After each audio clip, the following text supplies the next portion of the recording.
কি কি ভাবছেন? একটু শুনুন। মানুষের জীবন কখনো সহজ নয়, কখনো কষ্ট আসে, কখনো আপন মানুষ দূরে সরে যায়। কিন্তু জ্ঞানীরা বলেন, অন্ধকার যত গভীর হয়, আলো ততই কাছে আসে। মির্জা গালিব বলেছিলেন, হাজারো খাহিস এমন যে প্রতিটি খাহিসের জন্য জীবনও কম পড়ে যায়। এই কথার মাঝে একটা শিক্ষা আছে, মানুষের স্বপ্ন শেষ হয় না, তাই ব্যর্থ হয়ে থেমে গেলে চলবে না।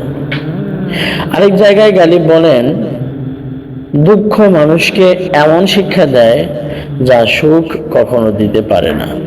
তাই জীবনের কষ্টকে অভিশাপ ভাববেন না, হয়তো এই কষ্টই আপনাকে শক্ত মানুষ বানাচ্ছে। এবার শুনুন মাওলানা রুমির হৃদয় ছোঁয়া কিছু কথা। রুমি বলেন, ক্ষত সেই জায়গা যেখান থেকে আলো তোমার ভিতরে প্রবেশ করে। অর্থাৎ ভাঙা হৃদয়ও একদিন আলোর কারণ হতে পারে। আরেকটি বিখ্যাত বাণী তিনি বলেন, তুমি যা খুঁজছ তাও তোমাকেই খুঁজছে, তাই হতাশ হবেন না।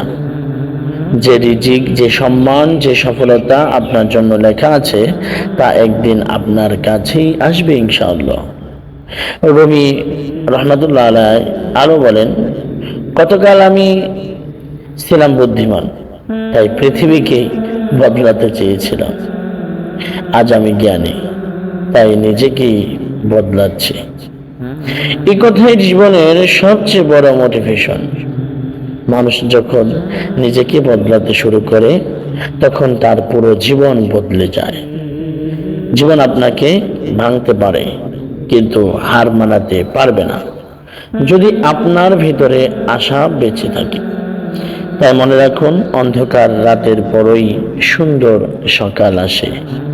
ভিডিওটি ভালো লাগলে শেয়ার করুন, আর এমন আরো হৃদয় ছোঁয়া বাণীর জন্য সাথে থাকুন। ইউটিউব চ্যানেলটি সাবস্ক্রাইব করে রাখুন। ধন্যবাদ।